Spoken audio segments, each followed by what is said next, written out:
Merhaba sevgili izleyenler, TV 2020 ekranlarında Diyalog Medya Grubu Genel Yayın Yönetmeni Sayın Reşat Akar'la birlikte gündem özel programında sizlerleyiz. Evet, bayram öncesi son programımız.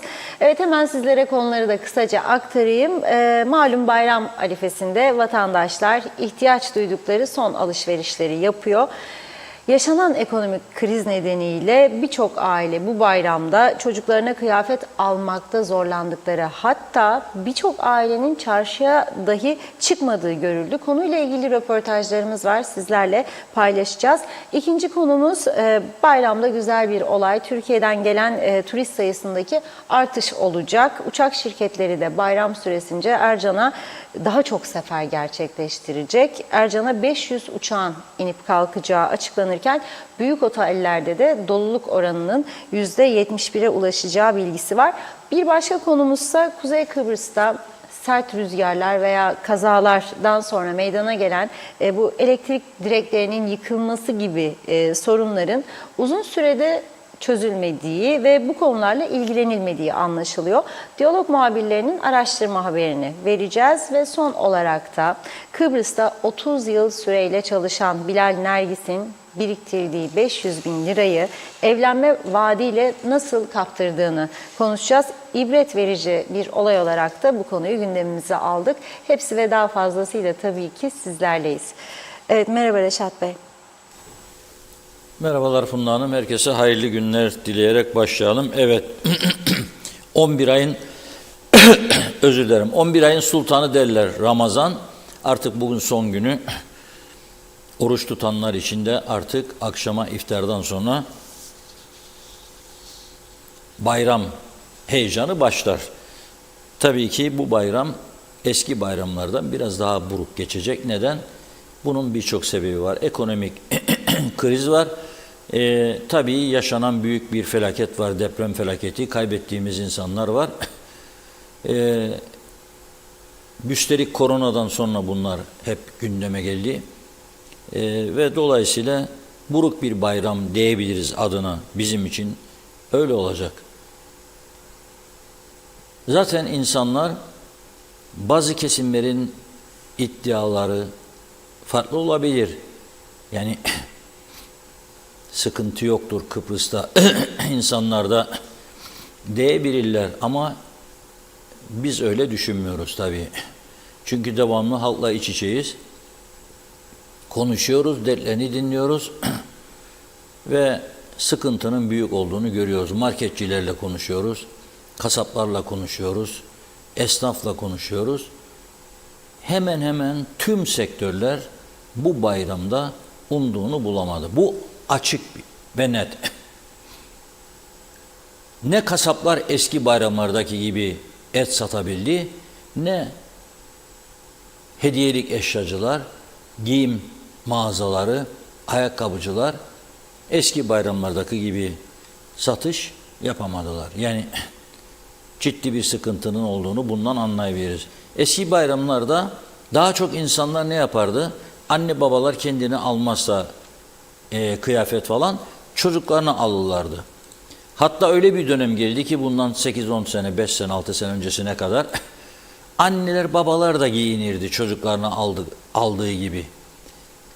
2004-2010 yılları arasında fert başına düşen milli gelir 15 bin dolara kadar çıkmıştı Kuzey Kıbrıs'ta. Şimdilerde 7-8 bin doları zor buluruz. Hele bugün şu anda programa girerken bir döviz bürosundan aldığımız rakamlara baktığımızda sterlin satış fiyatı döviz bürolarının 25 liranın üzerine çıkmış durumda. 25.05 sterlin bugün. Bayram sonrasında pazartesi ne olacağı, 14 Mayıs seçim süreci var Türkiye'de. Ondan sonra ne olacağını göreceğiz. Bir takım senaryolar ortada dolaşıyor ve kimine göre patlama olacak, çok yükselecek. Kimine göre bir miktar yükselmek zorunda çünkü bastırıldı bu kadar zaman ama toparlayacak kısa sürede. Göreceğiz. Kolay değil. Yani öngörüde bulunmak kolay değil ama herkesin birleştiği, bütün ekonomistlerin dövizde yükselme olacağı şeklindedir. Şimdi bu gerçekleri göre göre bile bile dövizle borçlanmasın kimse. Yani programın başında bugün bir bayram mesajı vererek başlayalım dedim. Kimse dövizle borçlanmasın. Bu süreçte özellikle. Döviz borcu olanlar da varsa elinde tele çevirsin gitsin döviz borcuna yatırsın, rahatlasın biraz. Çünkü gerçekten kritik bir sürecin içerisindeyiz. Bayramı niye kutluyoruz? Bakın bugün saat 12'den itibaren her taraf kapandı. Devlet daireleri kapandı. Birçok yer, özel sektör tabii büyük bir kısmı çalışıyor. Bizim arkadaşlarımız da herkes çalışıyor görev başında. Ama netice itibariyle resmi olarak baktığımızda Perşembe günü saat 12'den Pazartesi sabah 8'e kadar tatil. Anlamı nedir bayramın?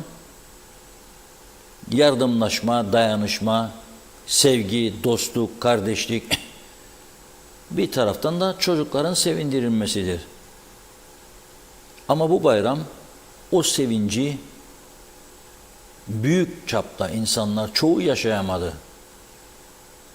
Belki geçen yılda sıkıntı vardı, belki 3 yıl önce de vardı korona falan. Ama bu bayram korona arkasından deprem, arkasından yaşanan korkunç pahalılık insanları zorunlu olarak sadece gıdaya yönlendirdi. Marketler onun için fulldur. En azından adam pirincini, makarnasını alacak, götürecek evine, pişirecek, çocuklarının karnını doyurmaya bakacak. Ama esas mesele o bayram sevincinin yaşanamamış olmasıdır. Arkadaşlarımız bugün Ömer Kadiroğlu sıcak sıcak gittiler, yaptılar röportajlarını, geldiler. Bakalım ne diyor insanlar bu bayram için. Geldi. Evet. Neler yaptınız? Ne gibi hazırlıklar yaptınız bayrama yönelik? Vallahi yapmaya çalıştık daha doğrusu. Çünkü malum durmadan zamlar, ekonomik kriz, bir sanatçı olarak bile maalesef bayağı sıkıntılar yaşıyoruz ülkemizde. Çoluğa çocuğa işte kıyafet almak lazım, bayramlık almak lazım. Alabildiğimizi almaya çalışıyoruz. Yani bu 7'den 77'ye her pozisyondaki arkadaşlarımızın yaşadığı bir sıkıntı tabii ki ülkemizde. Hani böyle olmasını istemezdik. Biz hem kendimizden ödün vermek zorunda kaldık hem çoluk çocuğumuz için gereken alışverişleri maalesef pek yapamadık. En azından sağlıkları yerinde olsun diye onların beslenme kısmını tamamlamaya çalışıyoruz elimizden geldiği kadarıyla asgari minimum ihtiyaçlarını. Ama zor günler, zor zamanlar geçiştirmeye çalışıyoruz. Ne diyelim? Eskiden yani o güzel 80'li 90'lı yıllar, 2000'li yılların başlarında bambaşkaydı. Çocuklarımıza bayram öncesi o heyecan, o kıyafet, bayramda tiril tiril olmaları, ondan sonra bayram şekerleri, işte bizim Kıbrıs'ta ünlü mangallarımız filan. Şimdi görüyoruz artık insanlarımız et alacak durumda değil, kıyafet alacak durumda değil, olanla idare etmeye çalışıyor. Onu bırakın ekonomik kriz aile ilişkilerinde yani bayramın asıl önemli olan unsuru bayramda bir araya gelme. Diyor adam şimdi ben Magosa'dan Gaziveren'e gideceğim güzel yurda. İsterim diyor 1000 lira benzin gidip gelmeye dolaşmasıyla. Yani bu her şeyi etkilemiştir. Bayramı da etkiledi dolayısıyla. O yüzden umarım her şey artık bir şekilde bu zamlar bir şekilde durdurulur. Bir önüne geçilir. İnsanlarımızın alım gücü dengelenmeye çalışır ki çok zor görünüyor bu. Yani Allah hepimizin yardımcısı olsun. Yapmak istesek de hiçbir hazırlık yapmadık. Çünkü her şey çok pahalı. Uygun fiyata bulabildiğimiz işte şeker, uygun fiyata bulabildiğimiz şeyleri aldık. Yani eski bayram mümkün değil, yaşayamayız artık. Neler olurdu eskiden bayramlarda? Eski bayramlarda çocuklarımızı giydirirdik, kendimiz giyinirdik, yeni kıyafetler, ayakkabılar alırdık, ederdik. Ama şimdi kendimize kıyafet almayı boş ver. Çocukların da bir önceki bayramdan kalanları, giymediği elbiseleri varsa, ara sıra giydiği elbiseleri varsa onları giydiriyoruz. Uydur buydur. Yani eski bayramların şeyi yok, her şey çok pahalı. Bir çocuğu giydirmeye kalksan kıyafetiyle, ayakkabısıyla 1000 liradan aşağı değil. Mümkün değil yani. Çocuğun gönlünü alabildiğimiz kadar bir şeyler yapmaya çalışıyoruz. Her şeyi döviz üzerine, fiyatlar döviz üzerine artıyor ama bu ülkede döviz üzerine ödeme almıyoruz. Bu fiyatların dondurulması, yani döviz üzerine olan şeylerin sabitlenmesi, yani bütçe geliyoruz markete alışverişe ayırıyoruz kendimize diyelim 600 lira diyelim 1000 lira bir para.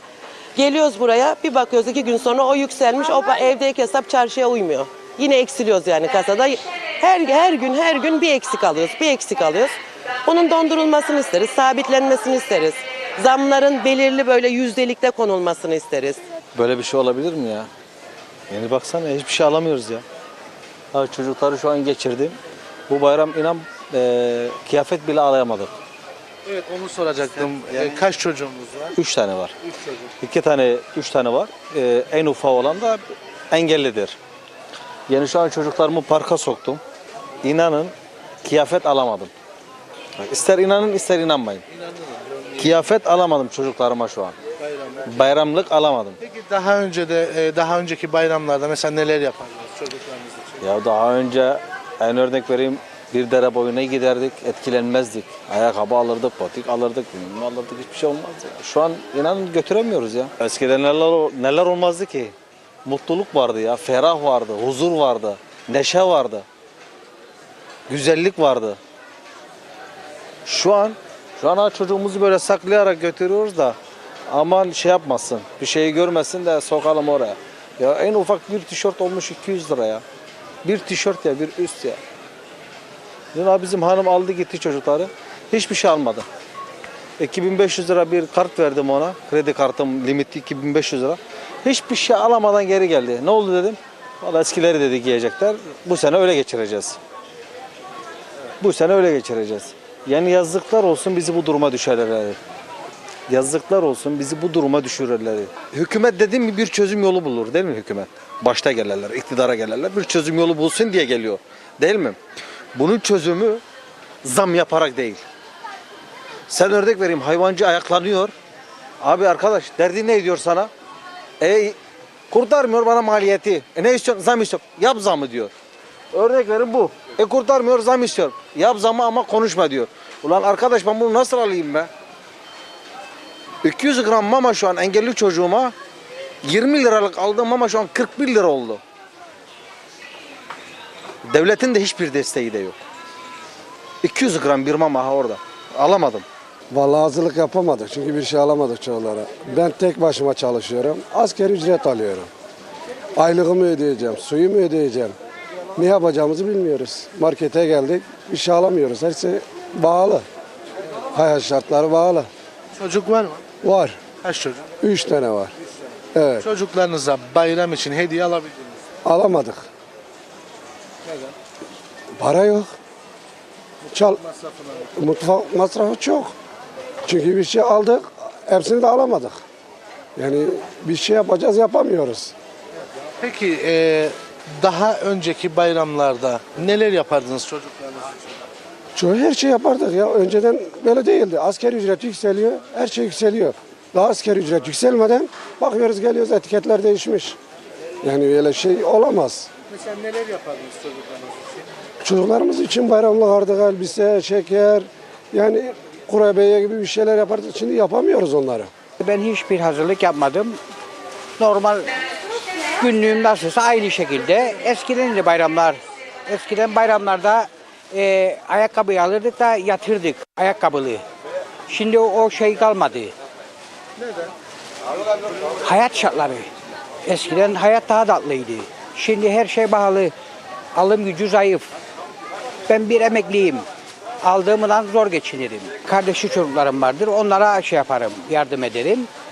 Ama eskisi gibi değil.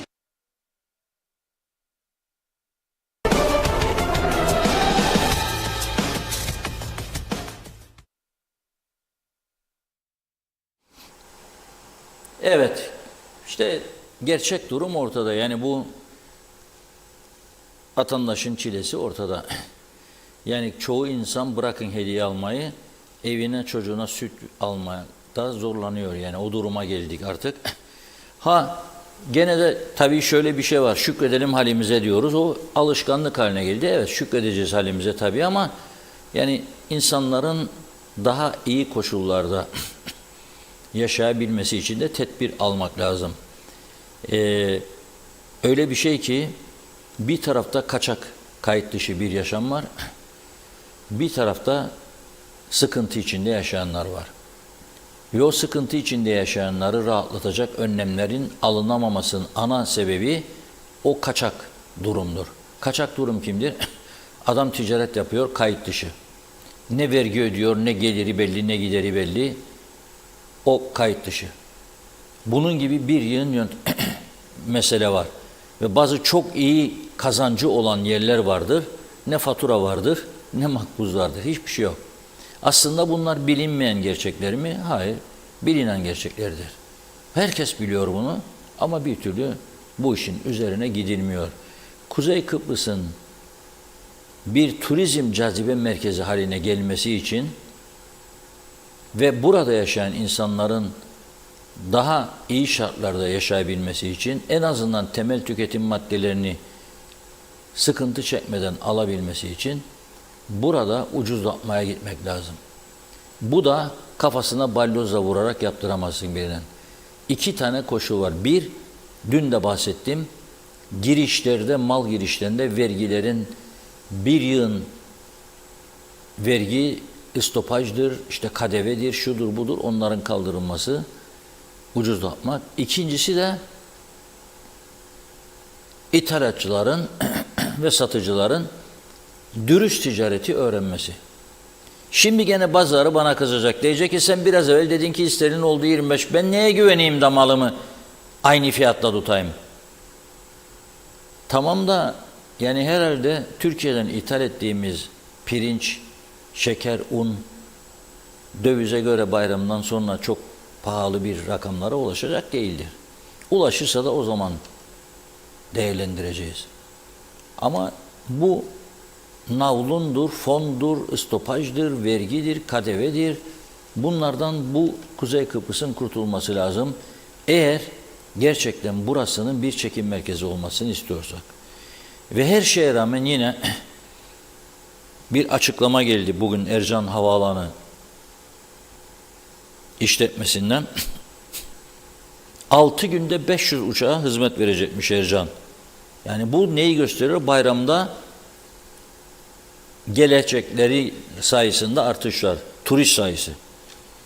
%100 eskiden olduğu gibi bütün 5 yıldızlı, 4 yıldızlı otellerin %100 dolu olacağı bir bayram artık hayal oldu tabii. Onu unutalım.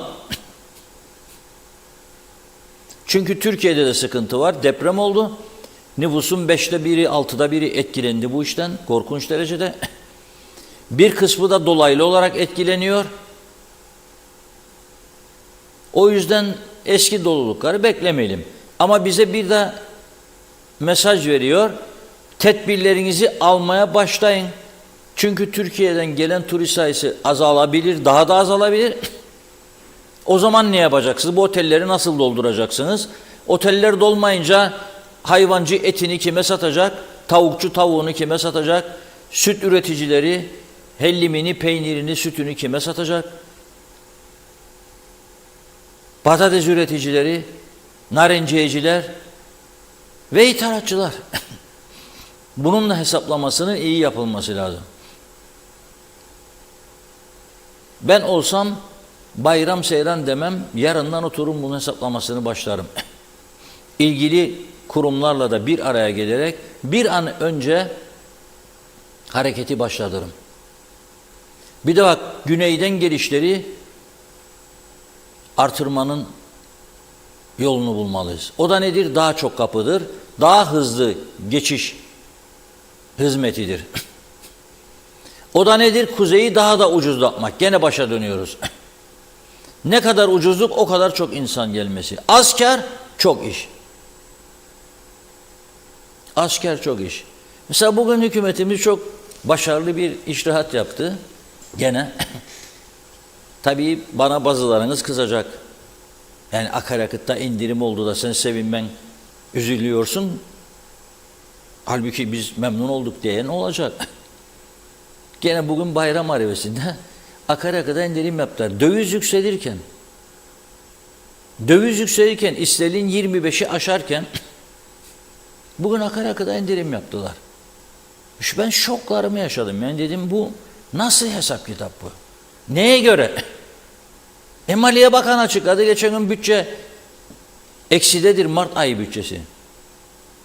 Maliye Bakanı geçen gün mecliste dedi ki elektrik maliyetleri artıyor akaryakıttan ve diğer giderlerden dolayı. Ya bunu halka yansıtacak, zam demektir, ya da devlet karşılayacak. Devlet de bunu karşılaması için ne yapacak dedi? Borçlanacak dedi çünkü para yok. Nasıl olur akaryakıt fiyatları bugün düşer? Euro yükseldi. Rumlar daha gönüllü gelecek zaten Euro yükseldiği için. 1 lira daha aşağı ya da 80 kuruş neyse. Tam bakamadım rakamlara. Başlığı görünce dedim tamamdır. Gayet güzel. Hesap kitap işi tamamdır. Neyse. Doluluk oranı otellerde Kıbrıs Türk Otelciler Birliği Başkanı Dimah Çağıner açıkladı bugün. 5 yıldızlı büyük testlerde doluluk oranı %71, küçük otellerde %48 düzeyinde olacak dedi. Eski bayramlarda ne olurdu? Hemen hemen hepsi %100 dolu. Hatta benim mesela Türkiye'de dostlarım arardı beni. Ya bak bize yardımcı ol da falan otele gitmek isteriz, yer yoktur falana gidelim. O olmazsa bu olur, olmazsa bu olur da yer bulunmazdı. Ama şimdi rahat.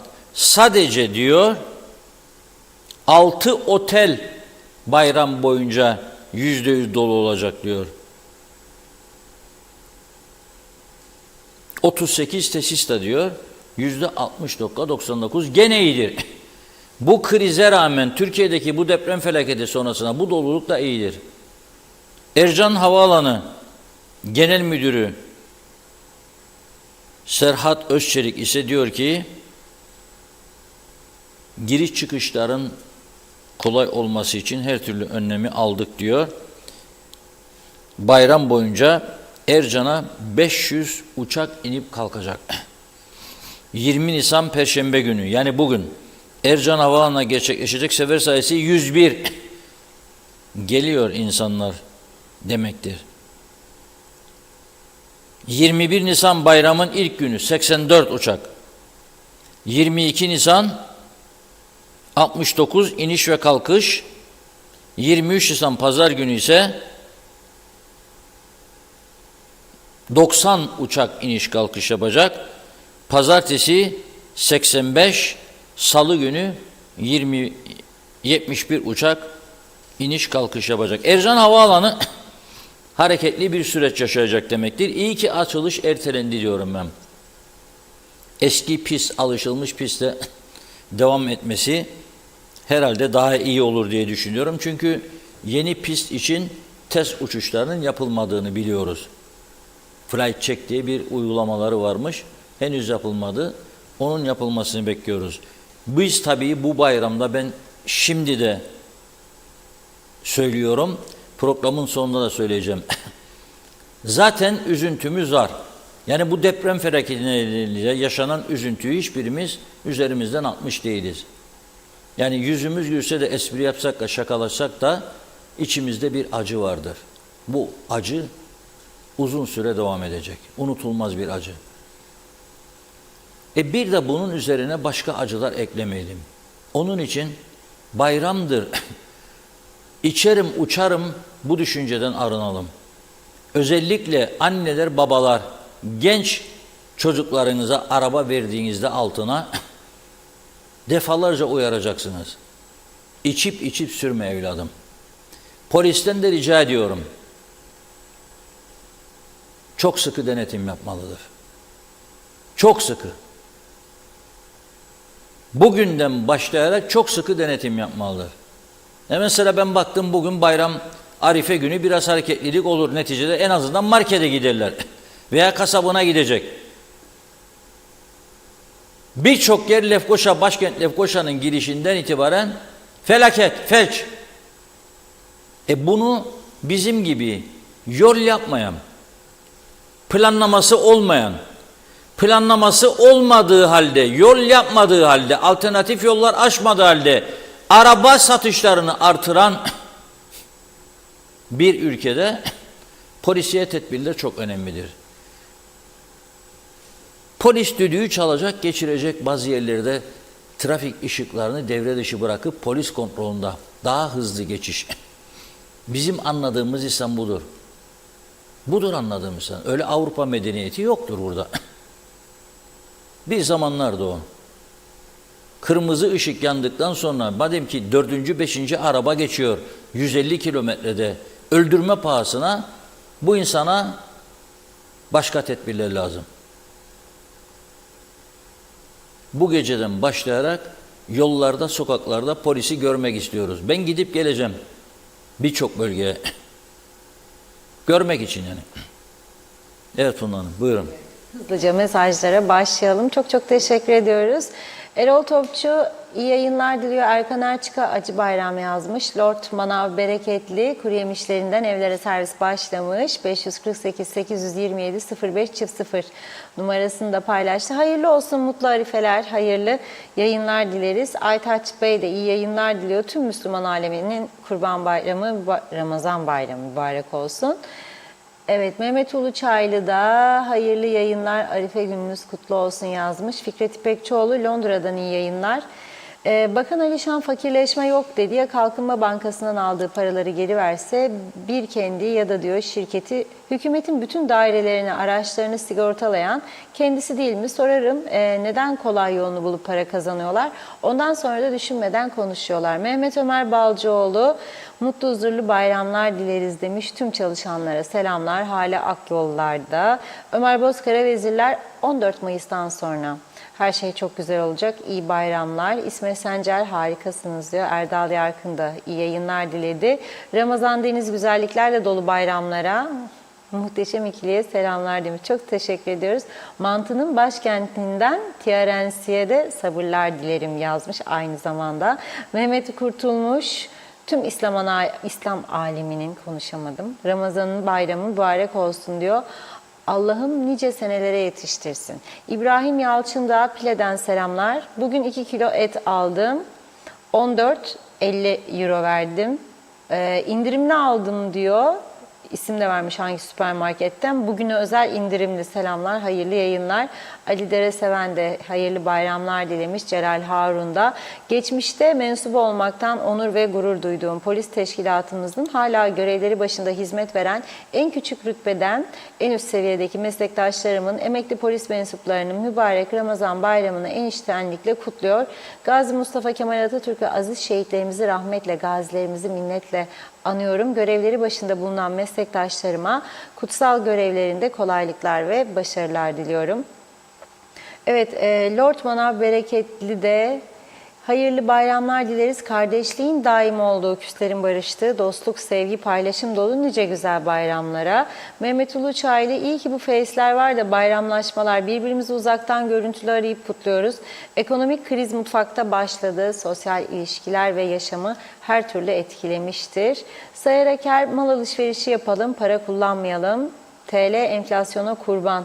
Makarna bulliye hayran. Avrupa'yı kıskanıyorum. Orada her gün bayram. 60'larda ayakkabı parası bulamazdık her bayram. Sorarım mendiller doldu mu? Şimdi gözyaşları diyor Sayar Bey.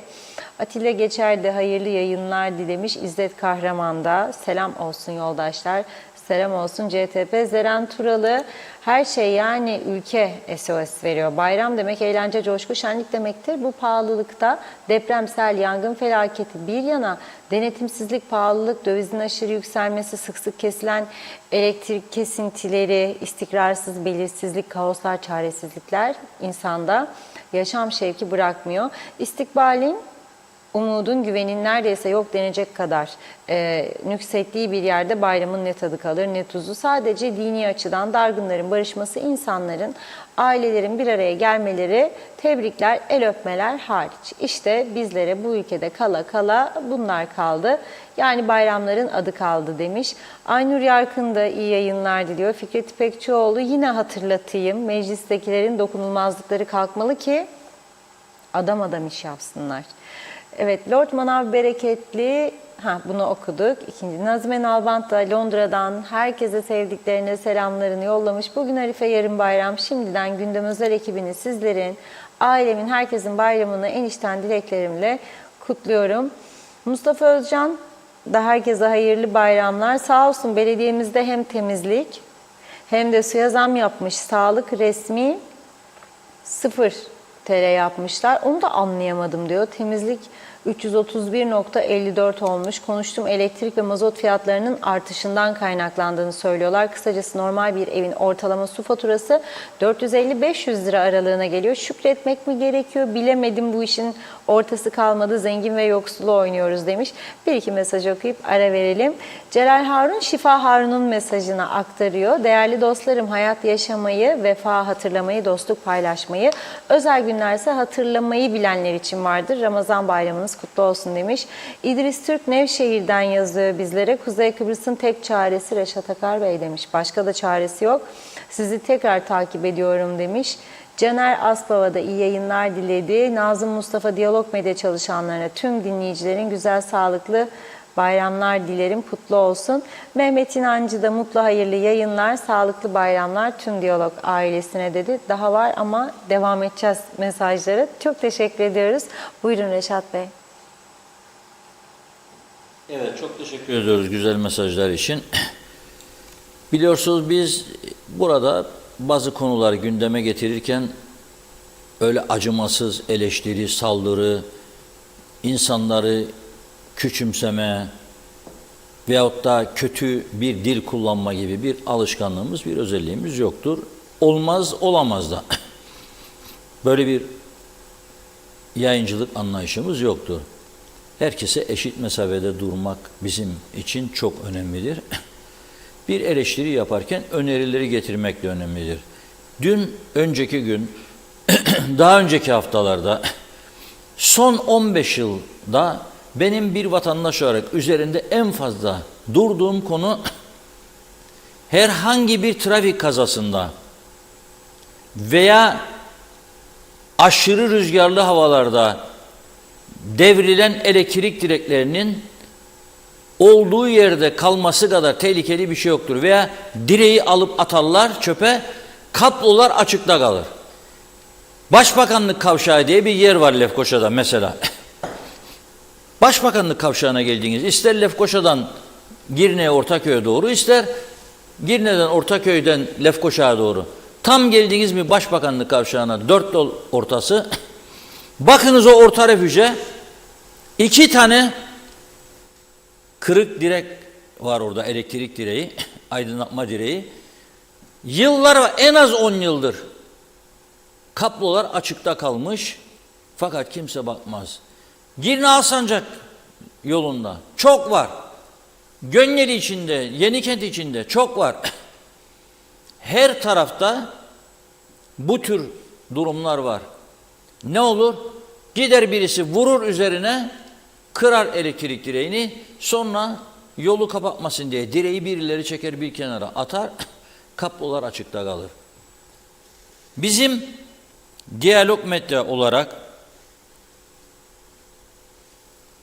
geçtiğimiz yıl Şubat ayında yaşanan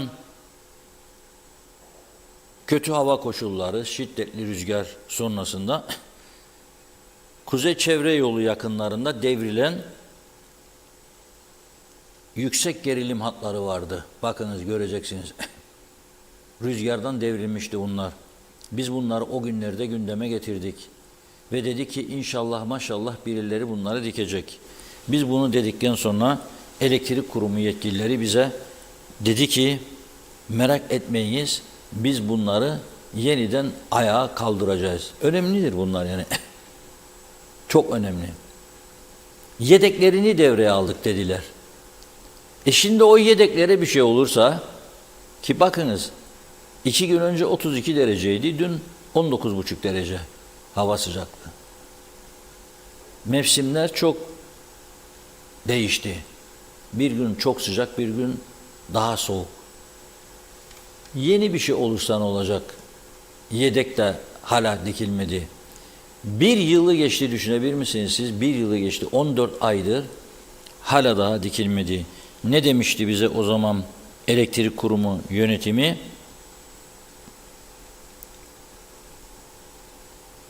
Girne Dikmen arasındaki bölgeleri besleyen bu trafoların, kopan hatların yedek hat olduğu için herhangi bir sorun yaşamıyoruz şu anda.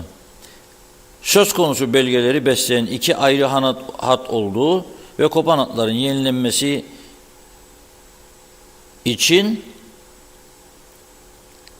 gerekli maliyet hesaplaması yapılmıştır ve en yakın zamanda yenileri yerine dikilecektir. Bugün gitti arkadaşlarımız. Haberciliğin devamı önemlidir çok. Takipçiliği önemlidir. Yani verdik bir yıl önce ne oldu ya acaba? Gidin bir bakın bakalım. Gittiler baktılar. 14 ayda bu Girne-Dikmen arasındaki bölgeyi besleyen bu gerilim hatları maalesef gördüğünüz gibi bu şekilde. Kırılan kırıldığı yerde, kopan koptuğu yerde. Sonra da elektrikle ilgili biliyorsunuz meşriz kapılarını kırdık. Bir yığın eylemler, yok peşkeş çekilemez, yok ona verilemez, yok buna verilemez, yok biz istediğimizi yaparız, yok biz daha güçlü olacağız, yok bilmem ne olacağız. Hiçbir şey olmaz bizden. Ben o durumdayım artık. Bizden hiçbir şey olmaz. Sorumluluk ister bu işler. Ciddiyet ister. Ama genelde bütün kurum ve kuruluşlarda ciddiyet zafiyeti vardır. Yani ciddi işlem yapmak, sorunları çözmek, yenisi için projeleri geliştirmek ve uygulamaya koymak gibi bir derdimiz yoktur. Geçmiş olsun diyorum şimdiden ve elektrik kurumu yetkililerine hatırla diyoruz bunu. Lütfen, lütfen, lütfen ilgileniniz. Çünkü bu Kuzey Kıbrıs'ın aslında gelişmek için şansı vardır. Bu ülkenin gelişebilmesi için fırsat vardır. Rumlar mesela biliyor musunuz şimdi bu hafta sonu işte şey de var. Bayram tatili gitmek isteyen gitsin. Ben Bafınpoli kasabasına gittim daha önce. Hatta orada bir de konferans verdim. O konferansta bazı fanatizm, çünkü istihbarat da orada olur, not alırlar. Aman dediler, öyle duydum sonra, bu adam devamlı gelir konuşursa bizim halkı değiştirecek. Çünkü o konferansta Poli'de belediye başkanı ile birlikte gittik. 2 Rum gazeteci, bir de ben varım. Tek Türk gazeteci. Bana bir tane Rum eline aldı geldi, başta Çamlıbel Manastırı'nın halini yıkık dökük dev fotoğraflar yaptırmış. Bunlar için ne diyorsun, bunlar için ne diyorsun dedi. Ben de aldım fotoğrafları, baktım. Bu çok önemli bir olaydır. Yani unutamayacağım bir olaydır. Onun için söylüyorum.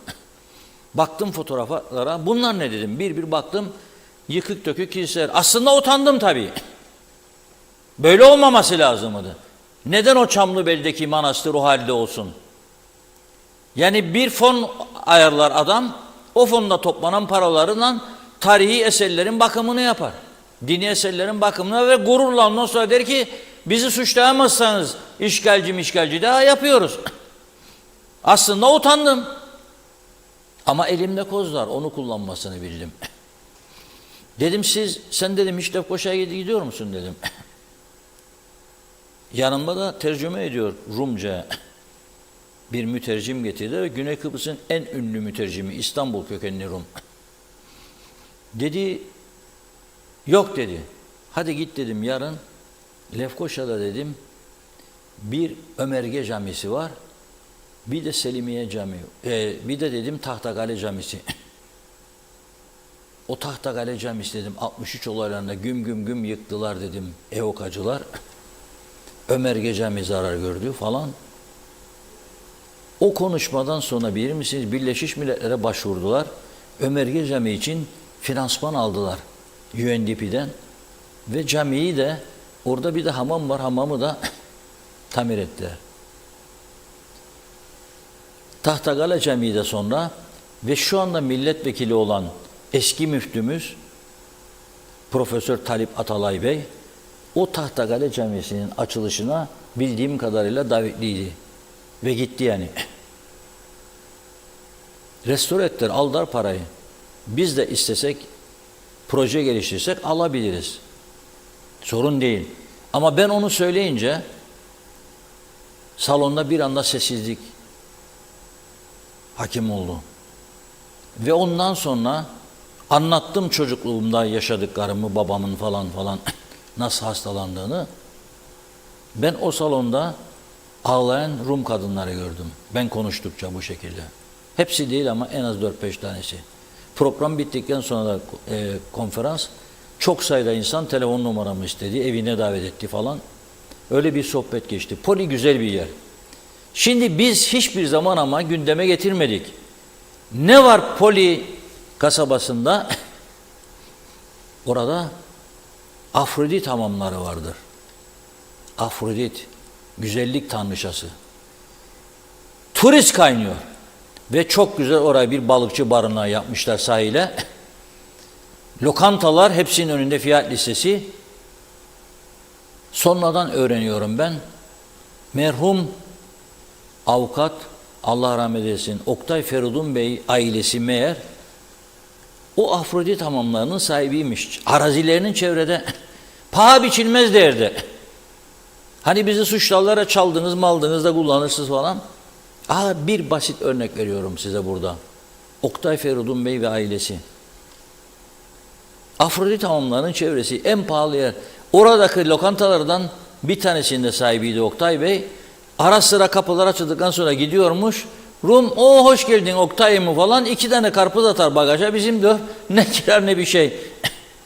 Ama sözde Rum devleti o kiraları toplar da bankaya koyar. Şimdi ne yapıyorlar orada biliyor musunuz bu hafta sonu? Balık festivali, Fish Festival adı altında. Bu ne içindir? Bölgeyi canlandırmak için. Giden herkese bedava balık ikram edecekler. Dediğim gibi orada bir balıkçı barınağı var, koy var. Nasıl Türkiye'de hamsi festivalleri olur, burada da Rumlar bu işi balık festivali. Devamlı bir şey var. Limassol Festivali, Karnaval, Şarap Festivali, Bafta ayrı müzik festivalleri. Devamlı adamlar canlı tutmak için yapıyorlar. Aynen Singapur'a gibi. Singapur olacak dediler ya. Her ay 4 tane 5 tane farklı fuar, sempozyum, seminer var Singapur'da. Her ay. Güzellik, kozmetik, ulaşım, turizm, havacılık, atıcılık, medya, devamlı. Neden? Bunu yaparken, bu organizasyonu yaparlarken ne yaparlar? Ulusal havayolu olan Singapore Airlines dünyanın en iyi havayolu şirketlerindendir. Uçacağınızda registration yaparsanız kaydınızı havayolu şirketine numarasını verirsiniz, rezervasyon numarası kaydınızın. Size %40'sa 40, 50 ise 50 uçak biletlerinde indirim yaparlar. Çekerler sizi oraya. Her giden insan mecburdur 3-5 bin dolar harcayacak Singapur'da. Alışveriş yapacak, ucuz gördüğü eşyalardan alacak, gümrüksüz. Gezecek, tozacak, eğlenecek, yiyecek, içecek ve gelecek. Şimdi biz panayırcılığı beceriyoruz. Bazı bölgelerde panayırlar oluyor. Ama bunu daha etkili hale getirmemiz lazım. Turizm. Bu ülkeyi kurtaracak olan en önemli sektördür. Bütün dünya ülkelerinin ada ekonomilerinde turizm lokomotif sektördür. Bunun için de ne yapmamız lazım? Ulaşım ağı artması lazım. Temiz çevre yaratmamız lazım. Huzur ve güven getirmemiz lazım. Yok ki ne kadar fakir varsa işsiz gelip bunun içerisine dolduruyorsunuz. Uyuşturucu ticareti için binlerce insan getiriyorsunuz bu ülkeye ve tehlike yaratıyorsunuz. Bu şekilde turizmi geliştirmemiz mümkün değildir. Yollar çökmüş, çevre kötü, pislik içerisinde. Biraz önce göstermemin sebebi o yollardaki elektrik direkleri de dahil ciddi bir aydınlatma yok. Trafik ikaz levhaları yetersiz. Turistlere yol gösteren levhalar yetersiz. Tarihi eserler çoğu bakımsız. tehlike arz eder durumda. Bu şekilde olmaz. Yani ben çalışmasam, imkanım olsa bu Poli'deki balık festivaline gitmeyi düşünüyorum. Belki bir program orada yaparız ya. Ama çekmez işte bizim. TürkSat orada çalışmıyor. Yoksa yapardık, güzel olurdu. Birkaç da balıkçı alıp yanımıza iyi oldu. Örnek olsun, bizimkiler görsün diye söylüyorum. Belki uyandırırız. Belki uyandırırız. İkincisi, çok büyük bir fırsat var elimizde şu anda. Ben bunu söylüyorum. İnşallah, maşallah yetkili olanlar bizi duyarlar. Çok büyük fırsat var. Nedir fırsat? Bazıları diyor ki küçük Rusya olacak Kıbrıs. Korkmayın da olmaz. Aldığı ev, yaptığı apartman bizimdir, Kıbrıs'ındır. Söküp omzuna alıp da gidemez ya. İyi, kaliteli insanlar her ülke için ihtiyaçtır. Canlılık getirirler, para getirirler, ekonomiyi canlandırırlar. Yeter ki iyi insanlar olsunlar. Güney Kıbrıs Avrupa Birliği üyesi olduğu için Rusya'nın Ukrayna'ya saldırılarından sonra AB'nin aldığı ekonomik ambargo kararlarına uymak zorunda kaldı. Ne yaptı? Rusların direkt uçuşlarını kaldırdı. 1. Rusya ihracatı ve Rusya'dan ithalatı durdurdu. 2. Sonunda bazı Kıbrıs Rum açık göz iş adamları, hukuk büroları, finans şirketleri zengin Rusların paralarını değişik değişik işletmelerde değerlendirmeye başladı. Mesela Abramovich, en ünlü, İngiltere'de herkesin bildiği, bütün dünyada onun paralarını bile farklı yerlerde değerlendirdi. Ama bunu Amerika ve İngiltere, bana göre dünya lideri onlardır, tespit edip Rumlara yaptırım uygulamaya başladılar. 10 tane Kıbrıslı Rum şirketin sahibine, yöneticilerine yaptırım kararı aldılar ve bunların Avrupa'da çok sayıda paralarını Amerika'da el koydular, dondurdular. Şimdi bugün Rum basında yeni bir haber var. Kuzey Kıbrıs Türk Cumhuriyeti'ni yönetenler iyi okusun. Çünkü son derece önemlidir. Avrupa Birliği bu ambargoların tam olarak uygulanması açısından Rum yönetimine yeni bir ihtarda bulunmuş ve bu ihtar sonrasında Güney Kıbrıs bankalarında, özellikle Bank of Cyprus'ta mevduatı bulunan Ruslara yazılı mektuplar gönderilmiş. Hesaplarınızı 2 ay içinde kapatınız. Milyarlarca euro var orada. Şimdi gidecek, adres arıyor. Bu para kaçak para değildir ha. Rusya'da savaşa gitmek istemeyen korktu, kaçtı, geldi. Daha güzel yer. Aldı geldi paralarını yasal olarak çoğu banka transferiyle getirmiş. Hesap açtı Rum bankanına. Ama bunu dahi yasakladı Avrupa onlara. Diyor ki yok, ambargoya uyacaksınız diyor. Bu paraların yarısını kuzeye çekmeyi başarsalar var ya, hiç Brunei'nin yardımlarına gerek kalmaz. Brunei Sultan'ın elimizden kurtulur artık. Ama tabii bunun için fikir geliştirmek lazım. Dünya piyasanı bilen ünlü finansçılarımız var. Var bir 3-5 tane iyi insan var benim bildiğim. Uluslararası piyasalarda da iş yapan var. Mesela HSBC Bankası'nın hesaplarını tutan Kıbrıslı Türk olduğunu bilir miydik biz? Yeni yeni öğreniyorum ben de. Yapılabilir bu. O paralar bir kısmını bu tarafa, buradaki bankalar, ama güvence vererek. Yok ki 2'de 1'de bana dün özelden mesaj yazanlar var. Bankalarımız sağlam mı falan. Evelallah derim ben de, ama yani öyle söylerim. Esas önemli olan devletin söylemesi lazım. Güvence vermesi lazım. Bakın ondan sonra ne olur Kuzey Kıbrıs? Uçar burası, uçar. Ha ben kara para gelsin falan, öyle onun derdinde değilim. Yasal olarak Bank of Cyprus ve diğer bankalarda açılmış hesaplar var. O hesaplardaki paraları da kapatın diyor, alın gidin diyor kendilerine. Çünkü Avrupa Birliği bize ve Rumlar ganbahar bu işten çok tepkili. Bir Avrupa belasına soktuk kendimizi. Hadi bakalım belli şimdi. Büyük bir fırsat var senin önünde. Narenciyeğini de satabilin. Elinde ne varsa her şeyi satabilin. Bunlar aracılığıyla, yardımlarıyla. Ayrıca bu gelenlerin başka faydası da var bize. Bizim kirlettiğimiz sahilleri, piknik alanlarını onlar temizliyor. Bugün gene çok müthiş bir temizlik vardı. Programın sonunda onu yayınlayacağız. Buyurun Funda Hanım. Geçelim. Giden çok mesaj oldu. Gördüğüm ilk mesajla başlayacağım. Lord Manav bereketli turist rehberiyim diyor ve birçok turist rehberi işsiz ve başka sektörlerde çalışmakta ve otobüslerde rehbersiz tur yapılıyor. Denetim yok demiş. Mehmet İnancı, Reşat Bey sizce bayram nedir? Bize birkaç söz söyleyin lütfen yazdı. Sibel Ser'in iyi bayramlar, huzur ve bahar tadında bir şeker bayramı diliyorum. Kader Akyollar kazasız belasız hayırlı bayramlar demiş. Nazime Nalbant, mutlu akşamlar. Kolay gelsin. Acılarımızı asla unutmayız. Depremlerde hayatını kaybedenlere, bizim şampiyon meleklerimiz, mekanları cennet olsun. Acımız çok büyük. Hüzün ve acılarına da olsa tüm İslam alemini kutlarım. Birlik beraberlik olsun diyor. Saygılar, sevgiler. Mehmet İnancı bayram geldi diye bazı nankörleri affetmem.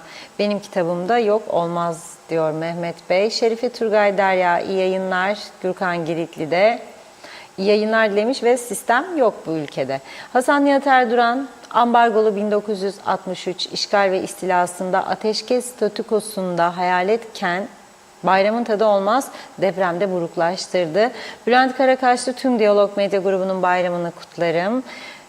Evet, Taşkın Tüccaroğlu, Güney'de 10 yıldır çalıştım. Hiç polis görmedim, yol kesip de kontrol etsin. Adamlarda trafik ne kadar hızlı, çalışması için çare arıyorlar. Bizde 1 litre harcayacağım benzini 2 katı harcıyoruz. Bu da ekonomiye katkıdır. Hacı Murat Gök herkese iyi bayramlar. Evet demiş. Nazime Nalbant programınız bayramdan sonra tekrar yayında olacağız. Bugün son. Evet, Şenol Tatlıcıoğlu da iyi bayramlar. Mehmet Uluçaylı Ramazan bayramı herkese sağlık, sıhhat, huzur ve barış getirsin. Osman Lord Eyleli birçok araç sigortasız ve evraksız seyir sefer seyahat etmekte. Devlet birkaç yıl seyir seferleri ücretsiz etse tüm araçlar kayıt altına alınabilir diyor. Rum tarafında seyir sefer ücretsizdir. Sevile Sarıkaya kolay gelsin. Ben ve eşim 6 aydır Türkiye'deydik ama sizi izledik, dinledik. Eyvah eyvah dedik. Kıbrıs'a gelince eyvah dedik diyor. Size ne kadar teşekkür etsek azdır. Sayenizde ufak da olsa bazı konulara el atılıyor. Yılmadan devam. Allah gücünüzü, sabrınızı eksik etmesin. Mehmet Şenler kolay gelsin. Hıdır Keklik Gönyeli'de de yıkılan direk dolu var. Bir de kabloların üstüne saçtan kapak yaptılar. Basmaya korkuyorum. Zehra Meral Panter iyi bayramlar. Atilla Geçer çok doğru bir söz. Eleştiri yaparken öneri de yapacaksın. Ben Kıbrıs'ı bilmiyorum. Anca haritadan. Türkiye'den Eskişehir'den bizi izliyormuş Atilla Bey. Sizde katakulli yok. Devam yazmış. Nazime Nalbant. Çok doğru Reşat Bey. Her zaman bu gibi olayları gündeme getiriyorsunuz ve ne yazık ki kaç senedir gider gelirim aynı. Neden hiçbir işi tam olarak yapmıyorlar? Halbuki bu kadar zor bir şey mi? Baksınlar. Az az yaptıkça her şey iyi olur. Ağzınıza, yüreğinize sağlık demiş.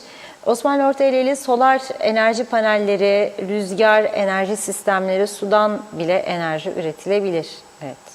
Hasan Nihat Erduran, o şehir içi bölünmüş ve aydınlatmalı yollar, şehir içi geliştirme projeleri olarak karayolları tarafından yapıldı, bölge belediyelerine devredildi. Bari idamesini yapsınlar. Yerleşim yerleri şehir içi yollar belediyelere ait. Köy 70 kilometrelik yollar ve üstü hız limitleri karayollarınındır. Ana yollarda aydınlatma mecburi değildir, araç farı mecburidir demiş. Tüm aydınlatmaları tekelde birleşecek dendi fakat sadece belediyelere tamir yaparlar. Durum budur diyor. Zehra Sencer Karpaz'dan sevgilerimle. Tamir edecek kişi var mı acaba? Tema Yavaş, Güneşli Londra'dan selamlar. YouTube'dan izliyorum sizi. Görüntü çok güzel. Maşallah diyelim. Bugün Arife, yarın bayram. Herkese iyi bayramlar dilerim demiş. Evet. Bakıyorum Yanal Öztürk, bizde bedava balık ekmek yok. Ali Dereseven, Rum balları bakımsızdır diye utanmayın diyor. Şimdi yakalayacağım yine. Yeni mesaj gelince. Bizim Onlar utansın demiş. Benim Poli'ye yakın Karaağaç köyündeki evim taştan yapılmıştı. Altta olan temel taşlarını almak için evi yıktılar. Evin önündeki üzüm bitkisini de kökünden kestiler. Bunlar gibi yüzlercesi var diyor. Erol Topçu, Reşat abi bizim memleket Singapur olacaktı. Ne zaman olacaktı acaba demiş. Evet, Hasan Nihat Erduran, memura maaş olur gelirler, ondan da çarşı esnaf geçinir. Herkes bunu bilir, yatırıma para kalmaz ki onlara da Türkiye yardımcı olur malum diyor.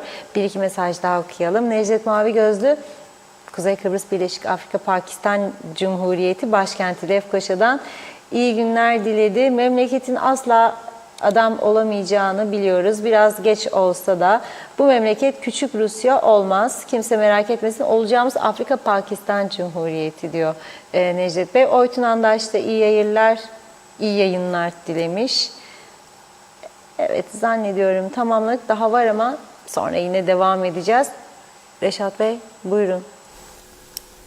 Evet, buyuralım. Şimdi tam da böyle bayramlık güzel bir haber var. Biraz da neşelenmek lazım ve uyanmak lazım diye düşünüyorum. Enteresan bir haber. Şimdi 3 çocuk babası Bilal Nergiz 30 yıl önce Adana'nın Feke ilçesindeki Gedikler Mahallesi'nden kalkıp yavru vatan Kuzey Kıbrıs'a geliyor. 30 yıl çalışıyor, bitiriyor. Hanımı biraz sonra getirelim. Önce Feke Gedikler Mahalleli Bilal Nergis Bey'i. Bilal Ağa'nın elinde bir de kağıt vardı, göreceksiniz. Şimdi tabii 3 çocuk var ama Bilal Ağa para sahibi olunca 500.000 TL biriktirmiş. Diyor ki ben artık diyor bu Kıbrıs'ı bırakayım, gideyim diyor köyümde diyor bir hayat yaşayayım güzel. Yeni bir hayat. Tabii hanımın oldu bilmiyorum o 3 çocuğu doğuran kadın. Gönlünü kaptırıyor 40 yaşındaki bir bayana. Bayan da saçlara bakarsanız çekici saçlar, sarı marı. Başlıyorlar sosyal medya üzerinden, internet üzerinden yazışmaya. Bilal Ağa gün geçtikçe sonra kendini kaptırıyor kadına. Kadın diyor ki şunu yapacağım biraz para, bunu yapacağım, gelsin şimdi kadından. Bunu yapacağım para. Bakın saçları da sararmış, boyanmış kadın saçları. Güzel de görünüyor. Merak etme diyor Ağa'ya, ben sana diyor burada krallar gibi bakarım diyor. Güzel bir hayatım o köyde diyor yaşarız. Oh diyor. Güzel bir hayatımız olur falan. Ama şu da eksildim, bunu da ver. Ama şimdi bilmem nereye gidiyorum, Bulgaristan kapısındayım, bilmem nereye geçeceğim, Türkmenistan'a gideceğim, geri geleceğim falan filan. Bizim Ağa 520.000 lirayı havale ettikten sonra 24 seferde 520.000 lira. Bu defa para bitiyor, suyunu çekmiş, borçlanmaya gidiyor. Son umut artık. Bu heyecan gözü kör olsun inşallah diyorum bu böyle heyecanın. Kadın çekiyor bunu. Bakalım ne haller kuruyor bizim Ağa. Diyor ki Allah diyor yeni bir heyecan diyor. Yaşta diyor uygun diyor falan. Yaşayalım edelim. Renklenelim, hayatımız renklensin. Son zamanım helal olsun diyor falan. Sonra kadın ortadan kayboluyor. Bilal Ağa soluğu nerede alıyor? Polis karakolunda. Yandım Allah diyor, yandım. Ne oldun diyor karakol amiri buna. Anlatıyor hikayeyi başından geçeni. Tabii amir ne yapacak? Tamam diyor sana yardımcı olacağız diyor. Şimdi Bilal Ağa bekliyor. 30 yıl daha gelip çalışırsa Kıbrıs'a 520.000 daha biriktirir mi bilmem. Ama artık Kıbrıs'ta da iş yok. Yani gelse eski işler yok. Nerede çalışacak, nerede kazanacak 520.000 lirayı Bilal Ağa? Çok zor. Yardım bekliyormuş, bayramlık ve şöyle diyor, hala diyor benden para istiyor diyor. Bu kadını yakalamanızı istiyorum diyor polise. Paramı diyor geri vermesini istiyorum diyor. Hala benden para istiyor diyor. Ne geldin sen buraya diyor, köy hayatını seviyorum diyor. Benim hanım ise diyor köy hayatını istemiyor diyor. Buldu, anladık şimdi sonunda çıktı hikaye. 3 çocuğun annesi alışmış yavru vatan Kıbrıs'a, köy hayatı istemiyormuş. Buraya gelen aslında köy hayatı ister mi ya? Kıbrıs cennetten bir parça, ne kadar şikayet etsek de cennetten bir parça. Onun için ne diyor? Ben diyor köye dönmek isterim. Bu da kabul etti diyor. Modern bir bayan olmasına rağmen görüntü öyle yani. Kabul ettim diyor. Peki diyorlar kendisine, senin hanım öğrendi mi bu kadına para kaptırdığını? Kısmen öğrendi diyor ama miktarı söylemedim mi ona diyor. Sakın duymasın diyor. Ya bütün Türkiye medyası bu işin peşine düştü şimdi. Sen polise gittin, duymasın olur mu? Dümbürdüdük oldu orta artık, duyuldu. Herhalde karısı da bir yerden okumuştur. Bakalım bu filmin sonu nasıl bitecek diyerekten geçiyorum Temiz Ada'nın bugün temizlediği bölgeye. İzleyelim. Günaydınlar. Ben Temizada'dan Kasım Uluçaylı. Bugün 20 Nisan 2023 Perşembe Şeker Bayramı'nın Arife günü. Grubumuz bugün Bedis ile Silver arasındaki bölgeyi temizlemek istiyor. Burada bayağı bir çöp vardır. Denizin atıklarının yanında insanların da atıkları vardır. Grubumuz geniş bir alana yayılmıştır. Ve bu alanı temizlemek istiyoruz. Lütfen. Bak bu bayram arifesinde buradan herkese çağrı yapıyorum. Genelde bayramın birinci, ikinci, üçüncü günü genelde aileler piknik yapıp birbirlerinden kaynaşıyorlar. Lütfen yiyip içtikten sonra çöplerinizi alıp gidip çöp bidonlarına atınız. Bakın bu pislikler bize yakışmıyor. Bak biz şimdi temizliyoruz. Bayramda güzel ve temiz bir yer bulacaksınız. Hepinizin bayramın en içten dileklerini de kutlar. Herkese sağlık, neşeli, temiz bir çevrede yaşam diliyorum. Teşekkürler ediyorum.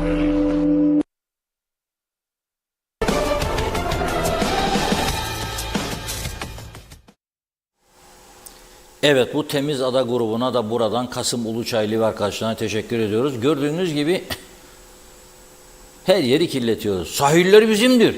Peşkeş çekileme. Çekmeyelim la. Ruslar işgal etti. Yahudiler işgal etti. İranlılar geliyor. Tamam da olduğumuz yeri olsun temizleyelim ya da ondan sonra yüzümüz olsun konuşmaya. Ama temizlemiyoruz. Berbat bir durumdadır ülkenin hemen hemen her tarafı. Köklü bir çevre reformu ister Kıbrıs'ın kuzeyi. Köklü. Gözünün yaşına bakmayacaksın kirletenin. Nasıl göreceğim? Teknoloji. Yerleştirirsin kameraları. Herkesi görürsün. Attın ha çöpü sahile. Yedin kebabı mangalı devirdin ha. Kamera. Her yerde. Her yerde. Bakalım yapar mısın sen? Cezaları da koy. Ondan sonra kuzu çöpünü alır çöplüğe atar. Bu anlayışı getirmezsek işimiz çok zor. Yani ben diyorum Rusları çekelim. Gelir mi kolay kolay? Güney Kıbrıs pırıl pırıl. Her taraf tertemiz. Nasıl gelecek buraya? Nasıl gelecek? Ali Bey dedi ki köyüme gittim dedi. Evimin taşlarını alsınlar diye duvarları yıktılar. Doğru. Dohni Taşkent köyünde de benim bir çocukluk arkadaşım gitti. Annesinin babasının evi taşlarını alıp gitmişler. Evi tutarlar sırf yani işgal ettik demesinler diye. Bazılarını göçmenlere verdiler. Sağlam olanları, sağlam olmayanları bıraktılar. Kimisi kendiliğinden çöktü. Kimisini park yeri yaptılar. Kimisini mezarlık yaptılar. Kimisini başka şey. Kimisini de taşlarını götürdüler. O doğru da ama biz de çok fena yaptık ya. Yapmaya da devam ediyoruz. Söylemeyelim. Kiliselerin çanlarına kadar çaldık ya. Çanlara kadar. Kilisenin çanlarına. Lerna Palas barikatını kuzeye geçince yani Lerna Palas barikatının Türk tarafında köşede sarı taş bir bina var. Tarihi. Rahmetli İsmet Esenler'di galiba, Allah rahmet eylesin. Eski Futbol Federasyonu Başkanı bir dönem, uzun dönem oturuyordu orada. Bizim meclis binamız var ya, Diyanellos Sütün Fabrikası. O Diyanellos'un eviymiş meğer orası, o Sarıdaş. Ve oğlu, güneyde şu anda önemli bir iş adamı, Konstantinos Damtas o evde dünyaya gelmiş. Türklerin yoğun olduğu bölgedeydi diye Türk arkadaşları varmış adamın. Ve çok iyi dostları oldu. Esenyel rahmetli hayattayken o evi satıyor bir offshore bankaya. Bankada alıyor, o evi restore ediyor. Ederken biliyorsunuz eski evlerin üzerinde binaların demirden yapılma süsler var ve tarihi yazar, evin inşa tarihi. O evin de vardı üzerinde. Adam geçerken bakıyor, evin birçok tarafı yıkılıyor, hatıraları var, orada doğdu, çocukluk yılları. Hiç olmazsa diyor, o kapının üstündeki demiri gördüm diyor, çöp konteynerin içinde koşarak girdim diyor. Bu orada çalışanlara söylüyor, orada çalışan yabancı işçi, İngilizce 0. Anlaşamadık diyor. Sonra benden rica ediyor. Diyor ki, tanıyor musun? Ben dedim, buradaki yetkilisini tanıyorum. Ya rica et dedi, atlar zaten çöpe. Alayım bir hatıra olsun. Saklayacağım. Ben dedim, ben konuşmam. Çünkü dedim, bana ters bir şey söyler bu adam dedim, tabiatıdır. O zaman da bozulurum. Sonra benim bir yakınımdan istiyor, o da arıyor. Ne cevap veriyor biliyor musunuz? Çöpe atarım, gavura vermem. Bu da olmadı be. Bu üslup da güzel değil. Adam gözünü kapayıp böyle yaparak yürüyüp gitti. Ne beklerdik yani? Sarısın, öpsün bizi. 63-74 yaptılar. Yapanların canı yansın inşallah. Çok acı çektirdiler bize. Ama 74 sonrası da var ya. O son 49 yılı da unutmayalım. Ben bu söylediğimi %100 yaşanmış olayı anlatıyorum burada. Bunu da istemem olsun. Atıyorsun be çöpe, zaten adamın evidir. Evidir, alacak bir gün bunu.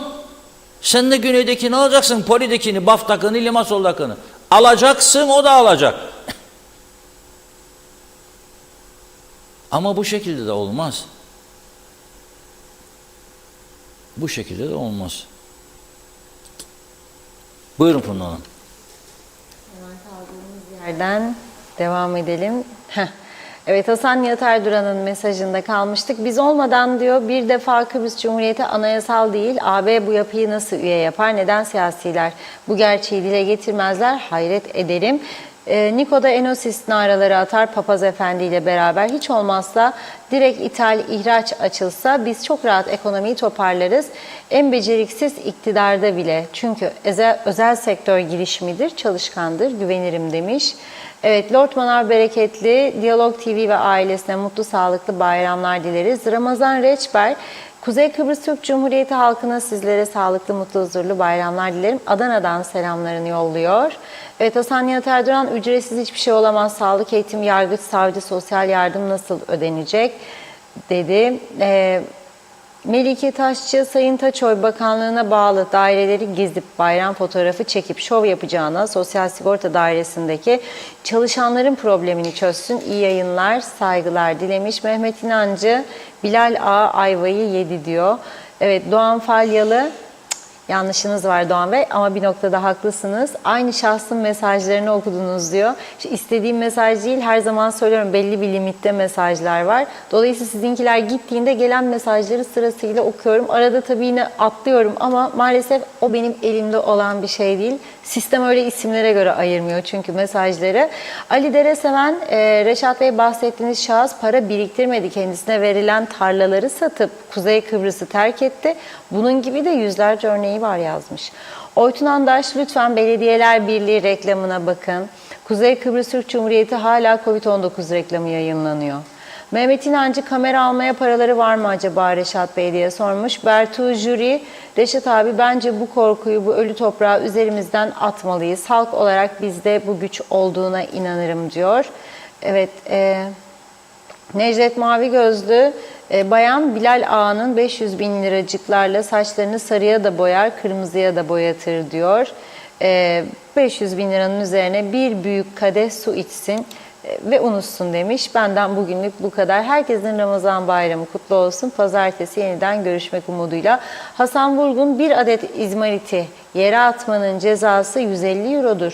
Bedeli temiz tutalım, bulmak istediğimiz gibi bırakalım. İsmet Özel, sağlık dolu bayramlara dedi. Yüksel Öner, Reşat Bey, Funda Hanım, hükümet yokmuş. Bir kez daha anlamış olduk. Hükümet emekli ve sosyal yardım alanları mağdur etti, ödemedi.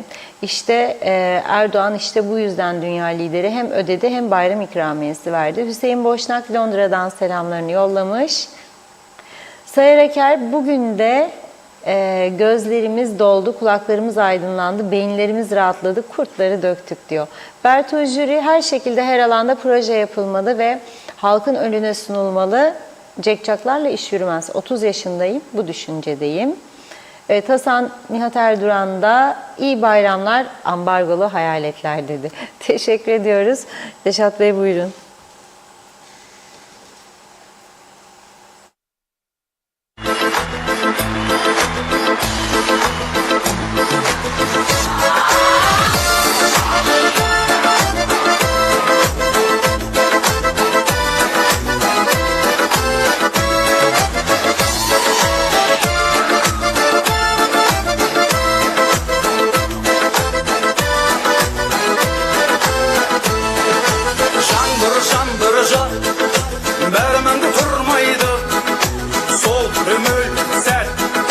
Yetimde kalmaydı şudum boyunda, sevmezden ber boyunda, ömür bedim oh bakıyorum, nemezden senin boynunda, benim izlerim.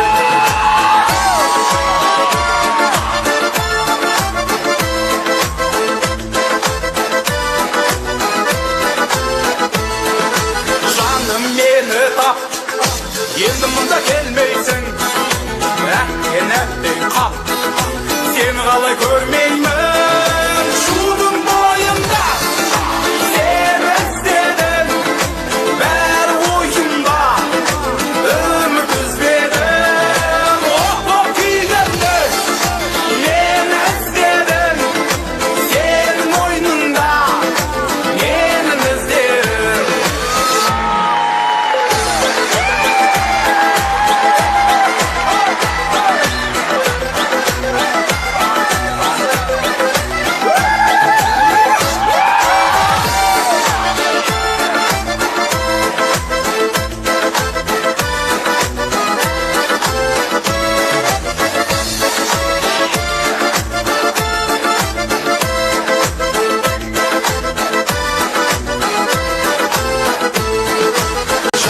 Жаңбыр жат, бәріміңді тұрмайды, сол үміт сәт, есімде қалмайды, шудың бойында, сені іздедім, бәрі ойымда, үміт үзбедім, оқ боп күйгенді, мені іздедім, сенің мойныңда, менің іздерім.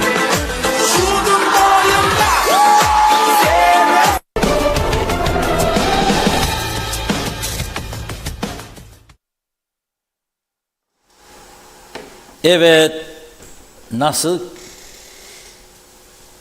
başarının şeyi yok diyorlar değil mi? Sınırı yok. Küçük de olsa, büyük de olsa farklı şeyler başarabilir. Niye koyduk bu küçük kızı dansıyla falan böyle güzel güzel? Çünkü 23 Nisan Ulusal Egemenlik Çocuk Bayramı pazar gününe, bayrama denk geleceği için bugünden çocukların bayramını kutlayalım güzel bir gösteriyle diye düşündük ve o nedenle sizlere bu şarkıyı dinlettik. Umarım beğendiniz. Şimdiden tüm çocukların Ulusal Egemenlik Bayramını gönülden kutluyoruz. Çocuklar bir ülkenin geleceğidir. Onları iyi yetiştirmek, onlara iyi bakmak lazım. Kaldı ki Kıbrıslı Türklerin en gurur duyabilecekleri yanları, en gurur duyduğumuz yanı, herkesin, hemen hemen tüm ailelerin çocuklarının eğitimine büyük önem vermesidir. Aileler büyük önem veriyor, çocukların iyi yetişmesini istiyor. Eksik olan nedir? Eğitimin yetersizliği. Tam gün eğitim yok diye çocuklar özellikle devlet okullarında iyi eğitim alamıyorlar, eksik eğitim alıyorlar.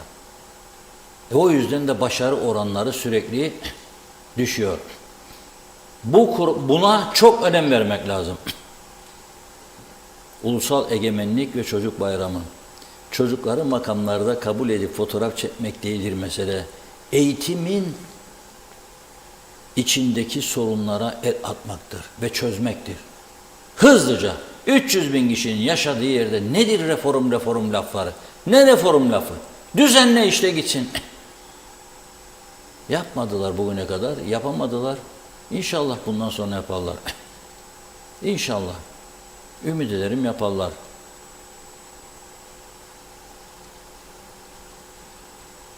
Bir izleyicimiz de, devamlı izleyicimiz sağ olsun, güneyde çalışıyor. Şimdi ondan gelen bir mesajı hiç yorum yapmadan okuyorum. Programın sonuna da geldik. Şöyle diyor. 178 tane kuzuyu 3 günde diyor temizledim, sattım, çatladım diyor. Hepsini de Türk müşterilere sattım diyor. Güneyde çalışır Lefkoşa'nın Rum kesiminde. 178 tane kuzu 3 günde Türklere sattım diyor. Biz konuşurken o yazıyor bana özelden. Ben de ona sordum. Kaça sattın dedim bunları. 8.90 euro dedi. Şimdi şarkı çalarken Funda Hanım'a dedim benim hesabım iyi değil. 8.90'ı çarp dedim bakayım euro ile. Euro kaçtı dedi bana. Dedim nasıl ben sana güveniyorum sen bana soruyorsun. Euro meğer olmuş 22-23 galiba. Allah korusun 25-30'u görmesiz inşallah. Hesapladık gene korkunç. 9'u 22 ile çarp. Gene çok ucuz. Ben bizim taraftaki üreticiler açısından da üzülüyorum. Böyle olmamalı. Bir çözümünü bulmalı bunun. Aynı adayı paylaşıyoruz. Ve o tarafta asgari ücret bizim 2 katımız. Nasıl olur da onlar bu fiyata satabiliyor? Dedim herhalde kuzuları da sen kestin dedim. Devam ettik yazışmaya. Yo dedi. Kuzular dedi mezbahada kesilir, mühürlü gelir bize dedi. Kontrollü dedi. Ben parçalamadan söz ederim. Çünkü Kıbrıs Türkler gider şişlik yap der. Şişlik yapar. Pirzola yap der. Pirzola yapar. Küçük kuşbaşılık kes der. Ondan kolay mı? 178 tane kuzu 3 gün 60 tane günde demektir. Bizdeki kasapların herhalde 1 aylık satışı 60 tane değildir diye düşünüyorum. Bilmiyorum. Çoğunun yani. Daha fazla satan da var. Otellere satanlar daha çok kesiyordur eminim de. Ama farklı da olabilir. Evet geldik veda saatine. Ne demiş bizim bir gazeteci abimiz zamanında? Arife günü işler kesat. Bir gün öncesinde. Arife günü başlık çıkıyor gazetede. Bugün Arife, yarın bayram diye. Ertesi günü ne koyacak gene düşünür. Arife günü işçiler de ev erken gider. 12-1 gitmek ister. Parti gazete organları öyle akşama kadar kalmaz. Ertesi günde başlık atıyor. Bugün bayram diyor. Sonra sen o gazetenin satmasını bekliyorsun. Tabii satmaz. Evet biz de diyoruz ki bugün Arife, yarın bayram. Herkese iyi bayramlar diliyoruz. Bir izleyicimiz sordu. Bayram ne demek? Bayram kardeşlik demek, dostluk demek, dayanışma demek. Kırgınlıkların ortadan kalkması demek. Dürüstlük demek, sevmek demek, kucaklamak demek, yardımlaşmak demek. Budur. Hali vakti iyi olanlar ihtiyaçlı olanlarla paylaşsın diyorum. inşallah. Kazasız belasız olsun. İçip süratle yollara çıkmayalım. Kontrollü alkol kullanılsın. Yollarda dikkatli olunsun, sürat yapılmasın. Polis de inşallah, maşallah bütün yollarda denetim yapsın. Güzel bir bayram olsun diyorum. Evet Funda Hanım. Evet, çok teşekkür ediyoruz değerli yorumlarınız için ve programımızı burada noktalıyoruz sevgili izleyenler. Ben de sağlıklı, güzel bir bayram geçirmenizi diliyorum. Yeniden görüşünceye dek hoşça kalın.